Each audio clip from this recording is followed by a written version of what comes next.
Hi again, everybody. Welcome to the Cats and Bolts podcast. It is episode number 3 of your favorite show covering Florida NHL hockey, the Florida Panthers and the Tampa Bay Lightning. And we are broadcasting from the Podcast Junkie Studios in downtown Boca Raton. As you can see, I'm Rod Peterson. That's Serena Taylor. And I hope that by now you feel like you know us, because we feel like we know you. And it's going to be about 40 minutes of hockey talk and a lot of fun. We've got a lot of news. I just want to say, Serena, how are you? What's up in the hockey world for you? What have you been following since the last time we talked to these listeners and viewers? I think my favorite part so far about following everything is realizing the people who care and who don't care about the preseason. Okay. We talked to guys like Bill Lindsay's like, I literally don't even know what anybody's record is because I don't care about the preseason. And to be honest, I don't really either. Obviously, I love when I see my Oilers spank the Flames, but other than that, I'm good. Okay, well, I'm going to write that down. I got about 10. Are you laughing at about? I got about 10. I don't know what I'm laughing at. I got about 10 burning questions to get to here today, and I hope that we can get through them through the 40 minutes of this program. But we got some news, and if I had a horn like beep, beep, you know that we're brought to you in part by the Beach House in Pompano Beach, that is our guest sponsor, as well as Baresco, your tropical outpost, serving nothing but the freshest tacos and lush jungle vibes. But we have been welcomed aboard the Hockey Podcast Network, and they've got podcasts all across the National Hockey League, all across North America. We're the newest show on that network, and what goes along with that is a sponsorship from DraftKings, which you'll be hearing about throughout the course of this program, and our man Ben over here will be showing you DraftKings on the screen. So the more we grow, we get more sponsors, more viewers, so we appreciate everybody's support and all of the rest. And I guess my question number 1 is out of the way already. It was, what have you learned? But I'll delve into that a little more. Who cares about the preseason and who doesn't? Would I be okay in saying the hockey people don't really care, but the fans and some media are just going off the deep end about the preseason, like too much? I don't know if it's too much. I think at the end of the day, if you look at, I was watching some Oiler games, so I clearly care a little bit. The rink is packed. McDavid scores in overtime. Everybody's losing their minds. That's typical for that area. It's typical for that. You watch a game, and I was watching Montreal and Toronto the other night. The reality of it is, I think everybody up there is just so excited that hockey is finally back. I mean, when I say finally, we're without it for a month and we start sweating bullets up there. So it's a little different. I think down here, there's a little bit more excitement because the Panthers went as far as they did, and I think everybody's a little excited to get back to it. But it's definitely a different vibe when you go and you watch players that really the preseason is just for the kids, as Bill Lindsay would say. I'm going to try and bring some heat, but it's always Serena on here that everybody cares about. And people need to understand, you're a hockey first, but you're a baseball gal. So this 10 burning questions thing could go on for the whole show. And my point is, there was a big deal made out of the fact that the Panthers and Lightning met in Orlando. You wouldn't have seen this, I don't think, but the Panthers and Lightning played in Orlando, Amway Arena on Tuesday, Amway Center. There was over 18,000 in attendance. Legit, I believe. I saw photos and highlights of the game. There was less than that at the Tampa Bay Rays Texas Rangers baseball game in the Trop. Well, so yeah. Okay, of course, but the Rays game was in the afternoon. I mean, people have to work for a living. Plus, can you imagine what the cost of the tickets was to go to the baseball game? No one's going to a baseball game at 3 o'clock in the afternoon unless they are diehard fans. So who knows? It was probably free to get into the rink. I don't know what the ticket prices are, but that's a really good thing too. But the crowd was, I think, 19,000 and change. It was the lowest playoff crowd in MLB since the 1919 World Series. And my way of looking at it was a neutral site game in Orlando, which is a better hockey city than most people would think. They've had pro hockey there for a long time. It was a novelty, and it was the Battle of Florida. It was the Panthers and the Lightning. Now, it wasn't the MLB playoffs, but I think Tampa Bay kind of has the reputation of not caring about the Rays. That didn't surprise me, is my point. No, not really. Yeah. I mean, again, the tickets were probably free. Calgary was given, they couldn't even give tickets away. They didn't even fill their rink with free tickets. But also it depends on what people have going on. The difference up in Canada right now in areas like Calgary, people are just finished combining. Harvest is still going on. People have stuff going on. But when you go to a place like Orlando, it's a destination vacation. You have people from all over the world, just like they filled the rink in Australia. It's the same concept. People are going there. They want to go to the game and check it out, which is great. I'm going to move in. Again, we could sit on this forever, and that's cool. And I thought we were going to. But the biggest news, I would say, out of both teams, and we covered Steven Stamkos last week when Bill Lindsay was here, is the Andrei Vasilevskiy injury. And we could spend a lot of time on this. Vazzy is going to be gone for 2 months, they say, with him. I didn't even understand what the surgery was that he had. It was in his back. And listen, we could spend some time on this because I was on a podcast today, the Catfish podcast out of Nashville, Catfish podcast. And they were like, was this a surprise? I'm like, it was a surprise to me. And I was sitting at the Panthers game Friday night against Carolina with Randy Moeller. I was like, did you know this was coming down the pipe? He's like, came completely out of the blue. Do you think the Tampa Bay Lightning knew that their goalie was this significantly injured? I'm sure they did. I'm sure they did. Players have to get tested. They have to go through physical testing. They have certain doctors. I don't know the ins and outs of it specifically, but I would assume by his contract, he's required to report to the team doctor and required to report injury. I don't imagine he was. So what's he going to win if he's hiding something? Regardless, now is the time. If they have to have 2 months without Vasilevskiy in net, now's the best time for them for that to happen. I agree, and I'm not done with it yet. But if they did know, here's the next question. Why did they not go out and sign anybody? Because as we sit here right now, a week before the start of the regular season, they got 2 guys that I really haven't heard of. Jonas Johansson, JoJo, they call him, and Matt Tompkins, who I'm sorry, but I had to look him up. He's from St. Albert, played Junior A, then went to OSU, 7th-round pick of the Chicago Blackhawks, and I don't think he's played an NHL game. So Tampa's not exactly going into the season in a good situation in goal. So why did they not sign somebody? My guess is a couple of reasons. We talked on the first show about the salary cap. They are capped out. They don't have any more room to just go ahead and sign somebody. And they probably realized it wasn't a significant injury. Look at Montreal with Carey Price. They knew he had a major injury, and they didn't exactly dump him. They still waited and hoped something was going to happen, that he was going to be able to come back or whatever else. So I would have done the same thing. Vazzy's your guy. He's your guy. But again, it comes down to salary cap too. Well, somewhere along the way in all this reporting of Vasilevskiy, I didn't see it attached to that story that he's gone to long-term injured reserve. And when you do, your salary is exempt from the cap, which would have given them more money. But so on the injury front, and I would say, what's the bigger news there? Stamkos being disgruntled or Vasilevskiy not starting this season? Neither one's very good. No, but your bigger long-term problem is Stamkos, because Vasilevsky's a short-term problem. They clearly see this as something where he's going to get back. It's kind of a moot point for them. Obviously, it hurts them not to have their starting goaltender, but they clearly see that there's going to be a light at the end of this very short tunnel, whereas with Stamkos, there's kind of some fog in the tunnel. Well, and I think this is a lesser story, but maybe not lesser to the ardent Panthers fans that are watching, but we learned that Aaron Ekblad and Brandon Montour are not going to be ready to start the regular season either, and that's a 2-month absence for those 2 studs, which anybody would agree they're the 1-2 pairing on this defensive core. So now I went out to Coral Springs and watched the second last practice of training camp before the preseason started, and they were both skating. So I got to feel like they're close, but they haven't moved up that return date of 2 months. So how do you think that'll affect this Panthers team having those 2 out? Well, it doesn't help them, obviously. But when we were talking to Bill last week, he wasn't really concerned about Panther injuries. You know, we talked about the end of the Stanley Cup playoffs and all that kind of stuff. And I was like, here we go. They're going to milk this injury thing all the way into next season. Like they're the only team that ever got injured in the Stanley Cup finals. Vegas was injured too. Nobody talks about the teams. Everybody gets injured.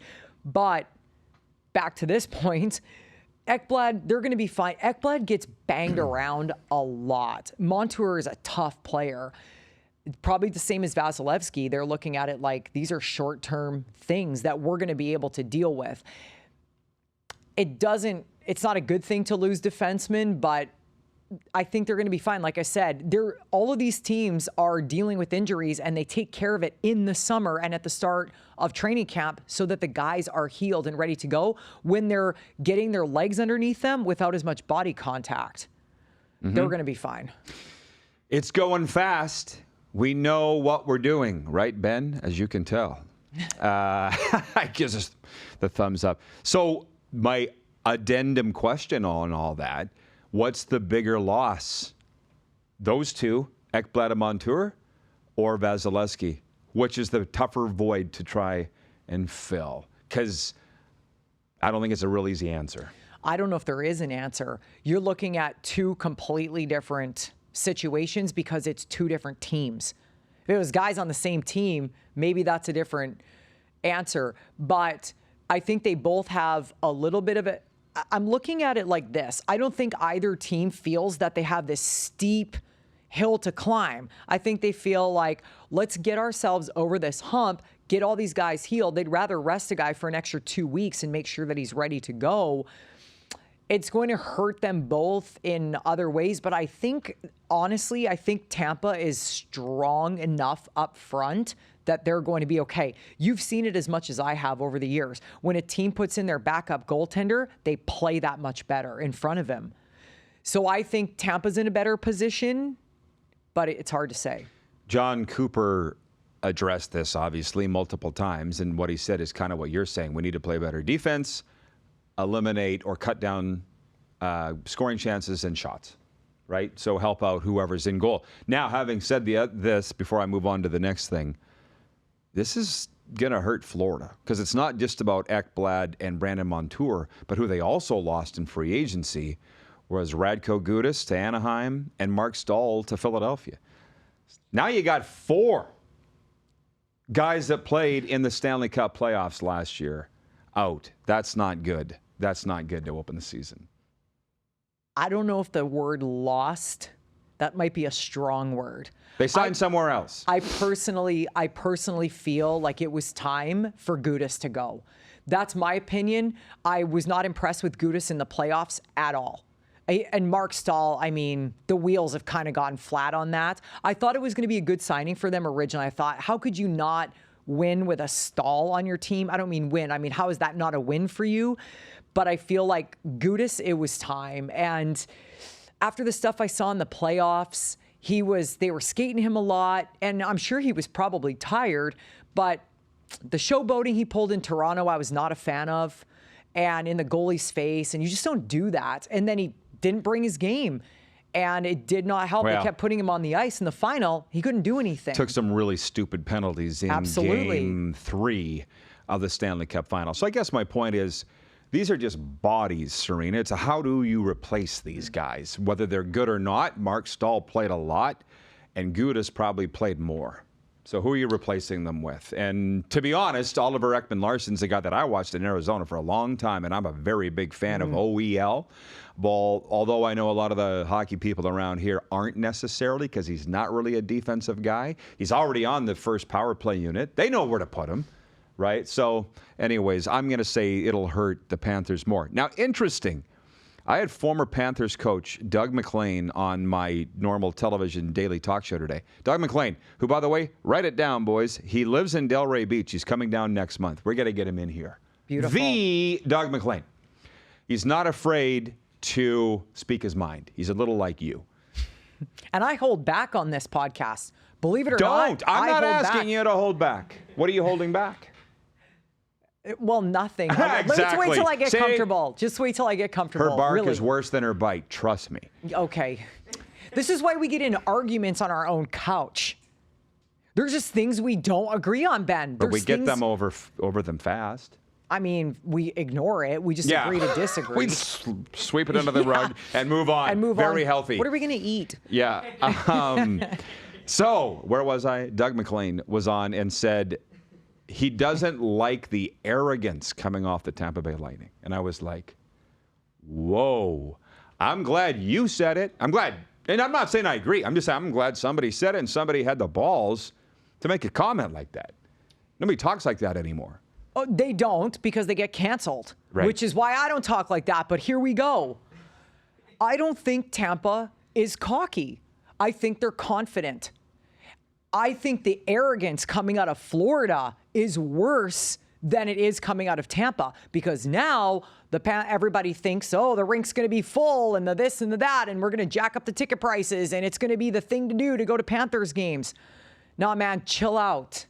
So I feel like the Panthers got a lot caught. Oh, we're going to win the Stanley Cup. Child, please. When they came up against Vegas, I was like, Vegas would roll anybody the way they're playing right now.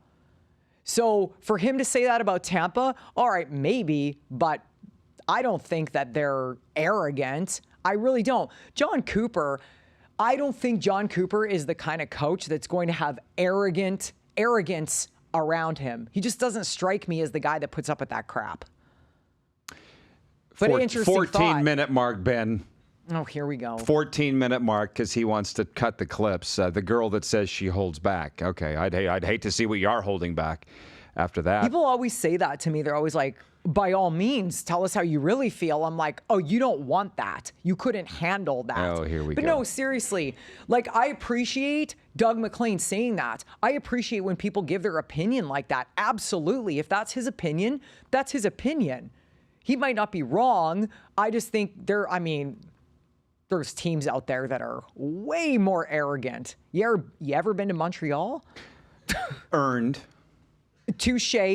Mad respect there. But, I mean, that city is controlled by that team completely. Yeah, I've been everywhere. And Toronto would top the list. But for real. Yeah. So, I'm not going to say Florida's arrogant. However, I see the things you see. Let's just say supremely confident. And I've been around them a lot in this preseason and training camp. They don't seem angry to me. Teams that lose out in the playoffs and the Stanley Cup final are usually angry coming back the next year. And they're not. I mean, it's not necessarily a bad thing. They expect, I feel like they expect to be back in the Stanley Cup final.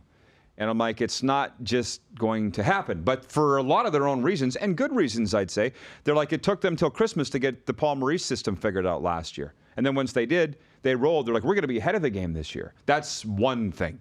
You know, in the news release about selling out the lower bowl and all that, it's always been a pretty good culture and attitude around here. I had never sensed arrogance off the Panthers. But how about above average confidence?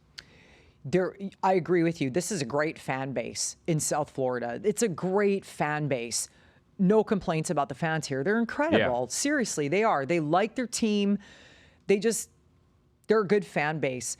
But during the playoffs, I saw a lot of cocky people running around, and I'm like, you will see, because wait until you come up against a team, and Vegas manhandled them because Vegas was the best team in the league last year by far. So, but they didn't get it. They thought, well, we're going to the final. This is so great. They don't understand because they probably never watched Vegas play a single game last year. A, those games usually start at 9 or 10 o'clock at night. And B, they wouldn't watch them anyway. You know, I wanted to talk about other teams here, but it is the Cats and Bolts podcast, and I'm enjoying the conversation we're having. And the reason I bring that up is you say what a great fan base it is. You remember when I came down here 2 years ago, I was pretty blown away because the sense in Canada is that nobody even knows what the Panthers are. And here and in Tampa Bay, they only know the Lightning because they've won 3 Stanley Cups. They're a big deal in Tampa. That couldn't be any further from the truth. I see way more Panthers stuff. And I'm talking about like license plates and ball caps on people than I see Marlin stuff. Like, I mean, absolutely 50 times more. It's a closer demographic, though. If you went down to Miami, you wouldn't see any Panther stuff. Do you know what I'm saying? Mm-hmm. It's a little different because that's what's up here. People like that. They just like to be. And if people, generally a lot of Americans like hockey. They like to watch hockey because it's exciting and it's banging and crashing and all that kind of stuff, which is why they love football. It's an intense sport. So they like hockey usually by default. So that's their go-to. They're not like where we grew up. You could go to any of the 15 rinks in the city or the rink in a small town, every single night there was hockey. We could go watch hockey wherever we wanted. They don't have that it's luxury like here. Football here. Right. So my point is they're going to support the Panthers because that's their Yeah, I just team. think this fan base gets a bad rap, an unfair rap around the continent. That's all I'm saying, Panthers fans. And we'll head to Tampa this winter.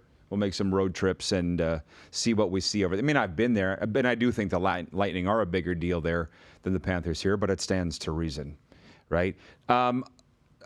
We're going to switch to some other teams, but I do want to mention, you see DraftKings on the screen. We want to mention that this is our first episode where we're brought to you in part by DraftKings. The NFL season is going strong, and DraftKings Sportsbook is hooking new customers up with an offer that's even stronger. Bet $5 on any game this week to score $200 instantly in bonus bets. And DraftKings isn't stopping there. All customers can take advantage of a sweetener offer every game day this October. So get in on the game day greatness. Download the DraftKings app now and use the promo code THPN. That's the Hockey Podcast Network, THPN. New customers can score $200 instantly in score bets, bonus bets when you bet $5 on the NFL. That's code THPN, only on DraftKings Sportsbook, an official sports betting partner of the NFL. The crown is yours. And actually, that would be a good segue to the Stanley Cup Final. I have it written here. Way too early Stanley Cup Final prediction. I have mine. You hate it. I cannot stand when you ask me what my predictions are, even in the playoffs. I'm all, dude, I don't know. What, are you scared? No, I'm not scared. I just don't. How can you predict that? You can't. The odds makers are doing it. The sports books are doing good it. for them. But they use statistics and all that kind of stuff. That doesn't mean crap. You just have a feel. I don't know. We tried to talk about this a couple years ago, and the one thing I will say about you is you're always wrong. So Incorrect. Okay, when were you right? 2 years ago, I predicted a Vegas-Florida Stanley Cup Final. And the next year it happened. Okay, I'm just clearly far ahead of my time. I'm sorry. Okay, who's going to win the Stanley Cup in 2 years then?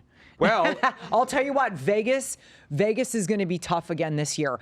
When Colorado won, Colorado was probably the most dominant team that I've seen in the NHL since the 88 Oilers, literally. And I thought, wow, and they changed goaltenders. I think they had got rid of Kadri or something.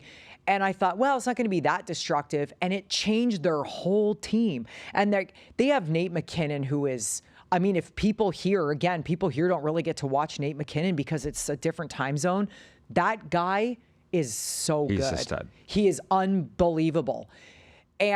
But he's a big part of it. But they didn't really come out as strong as I thought they were going to. I think Vegas will this year, though. I think they're coming in hot for sure. Well, you can trash me about always being wrong, but at least I have the balls to make a prediction. So you're saying Vegas? Are you saying that to represent the West? How about this? Vegas will be in the semifinals, I feel.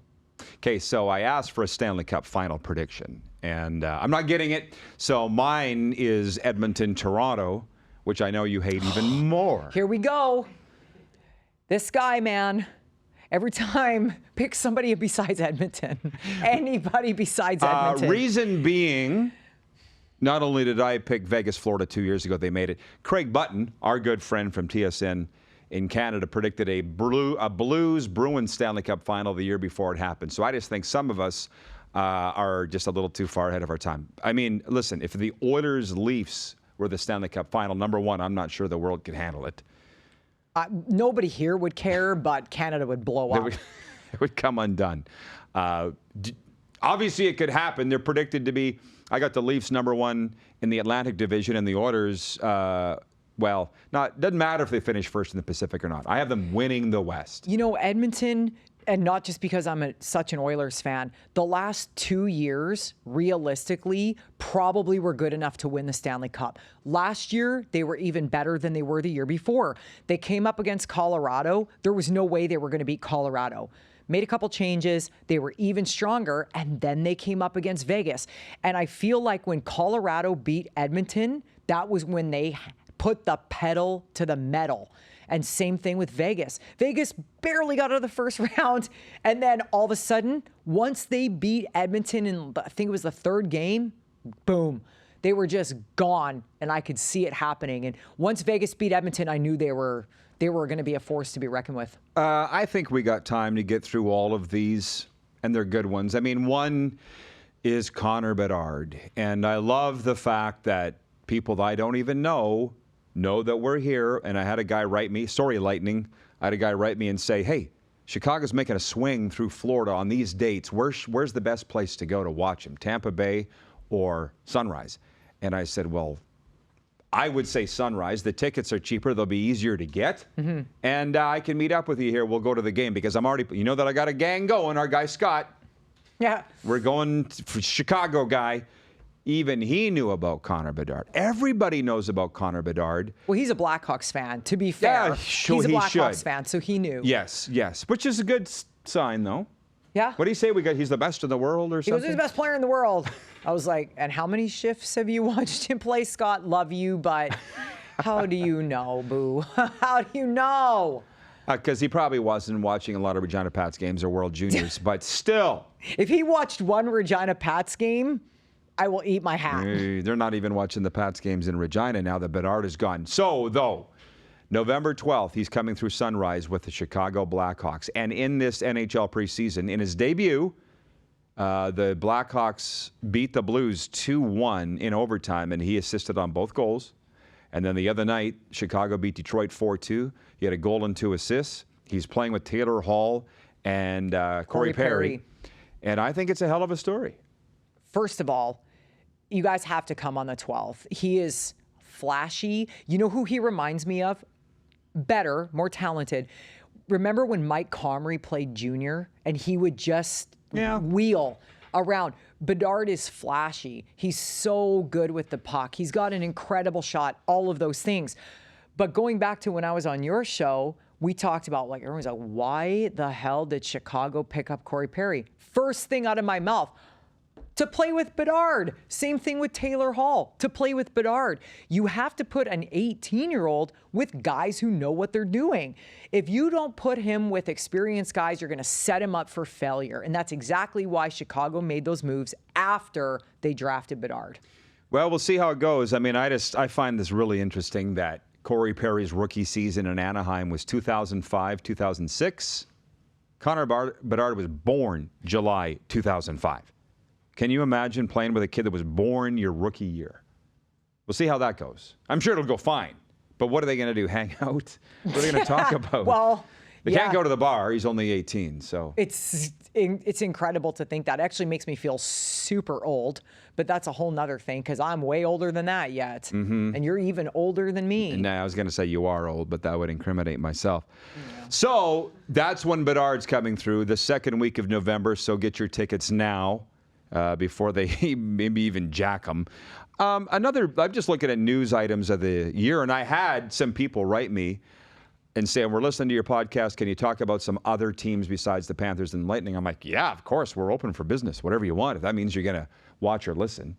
And so Auston Matthews was one of the biggest news items of the summer in the NHL was that he signed an extension with the Leafs. I honestly didn't really think he was going to. He's from Scottsdale. I thought he wanted to go back and play in Scottsdale.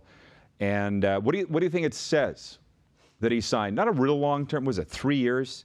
$13.25 million, though, makes him the highest paid player in the NHL per season. I didn't see it coming. I didn't see it coming either.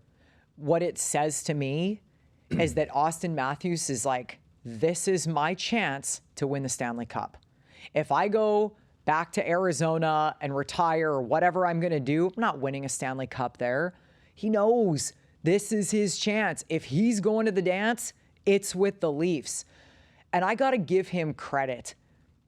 As a Canadian, I wouldn't want to play in Toronto. Can you imagine an American playing in Toronto? I mean, those people are ruthless. And he's clearly got a tough outer shell, and I got to hand it to him. He, I think, probably disappointed, so to speak, a lot of Leafs fans last year. I think they were expecting a little bit more out of him, especially in the playoffs. But that's where I'm at with him. I think he knows that this is his chance, and he's going to give it a few more years. I couldn't agree with you more. Isn't that nice? Well, the show's over then. Yeah, the world's ending. Yeah. But I'm with you. I respect his decision to stay there because I went to those games here in the playoffs last year. Let's not forget Florida beat Toronto in the second round, and Matthews didn't look to me like he's having a lot of fun. But that's pretty much, well, not the same team coming back, but the core guys are there. Right? John Tavares, Nylander, Mitch Marner. Morgan Rielly doesn't get called the core four, but he should. And He's Austin Matthews. unbelievable. Yeah, he's probably the best of all of them. And new goalies. No, Samsonov's back. So. But they have a new dynamic. They have a new general manager. A lot of good things are happening there. And maybe he feels that Sheldon Keefe is the one to take them there. But now that they've got a new general manager, they're not going to make any big changes. But sometimes that spruces things up a little bit. Sandpaper, I think, is the term. Or snot. One of the two. Brad Treliving, the GM, mentioned about bringing in Ryan Reeves, Max Domi, and Tyler Bertuzzi. And they bring a lot of it. That's the thing the Leafs have been missing for a long time is guys like that. When was the last time Wendell Clark was probably the last one that was really... Darcy Tucker. Okay. Well, they kind of played at the same... But yes, absolutely. They haven't really had guys like that. So I think they need guys to muck it up a little bit. The fans are going to love them because the fans are huge Wendell Clark and Darcy Tucker fans. So that's exactly what Toronto's been missing for decades now. Here's one for you. And it popped into my head when I was on the Catfish podcast out of Nashville today. They obviously cover the Predators. And I said the Predators are the team that I'm following the most that I don't care about. Do you know what I mean? Like there's something going on there. And I'll get to a reason why. But who's the team you're following the most that you wouldn't care about? Well, I think I would have to agree with that because when we went over to the rookie showcase, we were both blown away by the players with Nashville. The whole staff was there. Barry Trotz was walking around there. We were both very impressed with everything Nashville was bringing. And one thing about Nashville, they're never a bad team.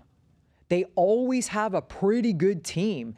And you can't put words on that. There's a reason when you have a guy like Barry Trotz there. How can you have a failing team? You can't. No. He's the best in the biz. Well, you say they have never had a bad team, but the problem that they'll tell you is they've never really had a good team either, right? It's a little like the Flames, right? You're going to have to get over this laughing every time I bring up the Calgary Flames. They have had bad teams, like right now. But not number one overall picks. Yeah, not absolutely. historically They kind bad. of float in the middle a little bit. And Nashville's the same. But the point is I got to spend a lot of time with the Nashville people. And that's people that don't know. I've worked in the business a long time. I know those guys. And they said it's a new vibe around the team under Barry Trotz. And they love David Poile. They're all there because of David Poile. He's in the Hall of Fame, gone to the Hall of Fame. But Barry Trotz is vocal. He's very hands-on. And I almost wonder, because we were right in the next suite from him, do you think he's going to have to be told to back up a little bit? No, Trotzy? who's going to tell him to back it off? Yeah, Would but you? he was very visible. Yeah, should But be. apparently David Poile was not. So that's a big change for the franchise. Sure, but I want a guy like that in charge of my team. I want the guy that's there. The Barry Trotz is there, front and center. This is my team. To me, that shows the team he cares. Do you want your leader to care or not? No, I think they all care. It's just a matter of how much they're around. I love Barry Trotz. That's always have. So I've always been a fan. I love him too. And this is just what they said. I think it's going to work out good too. Oh yeah, for But sure. not everybody. Like I know a team wants their leader around, and in this case, that's Barry Trotz. Not everybody wants their boss around all the time, though. So Of course, but if you look at like Kelly McCrimmon, he's always in the mix of everything. Kelly McCrimmon runs that ship in Vegas. That's why they won the Stanley Cup. Yep. He's always involved in everything. Should be. So, well, I was hoping that yours wouldn't be Nashville because Yeah, okay. All right. Who am I following then? I don't know. Well, Maybe Tampa and Florida. Maybe it's just because we went to that Estero tournament. It helped. Just being around the team was fun. It was so much fun. They had a lot of guys there.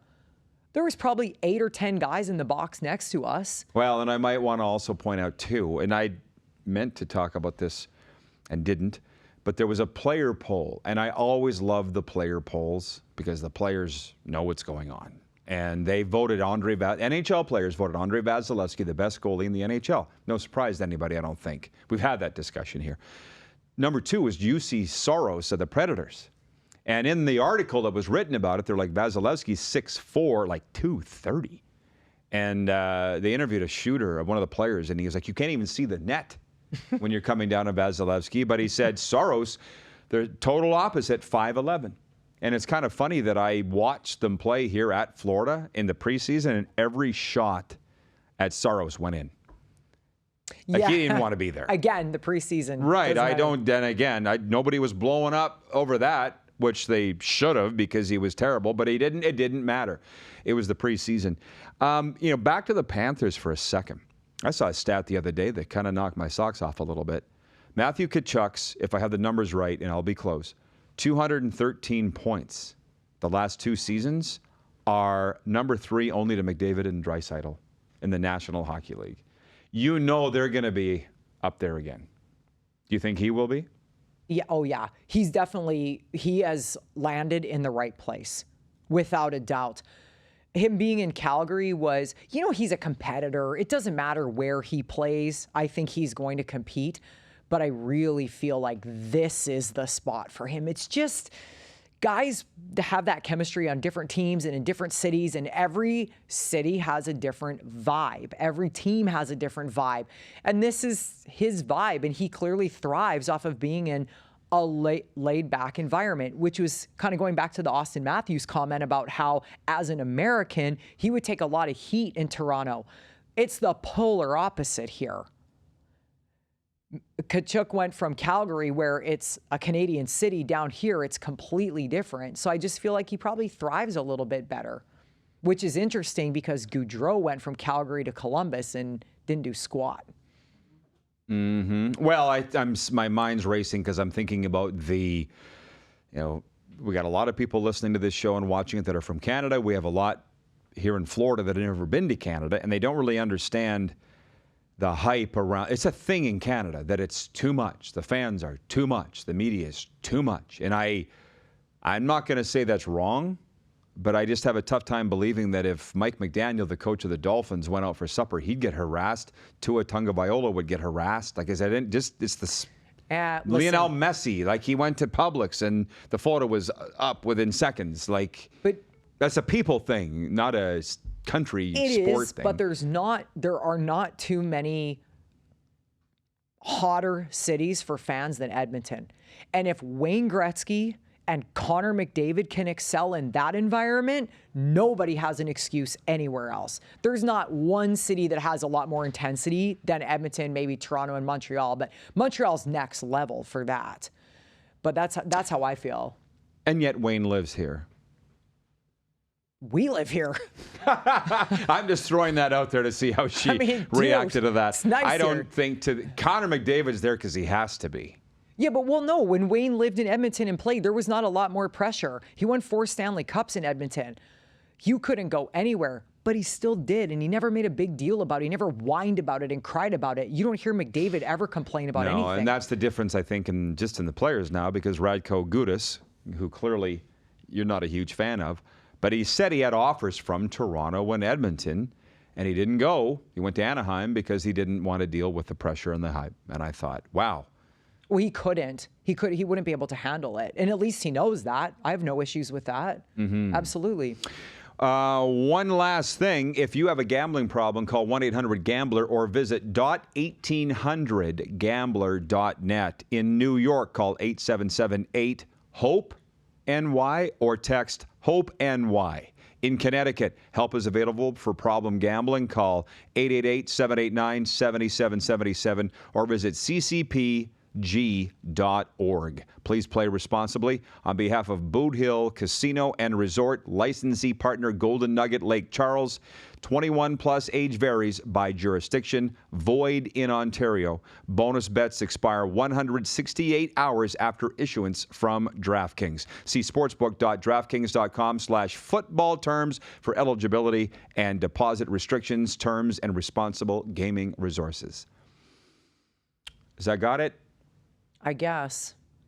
Now's your time. Probably more I could chat about, but I think we're probably Okay, good for we'll save now. it till next week. And by the way, some of the guests that we do have lined up to be joining us are Ed Jovanovski, Randy Moeller, Dennis Potvin, right? Yes. And all your favorite Florida Panthers greats. And we'll get some Lightning people in here, too. A lot of the Panthers people have promised to come on, and they love the show. And we love that you love it. We'll see you next week here on the Cats and Bolts podcast on Apple Podcasts, Spotify, and YouTube Live from Podcast Junkies.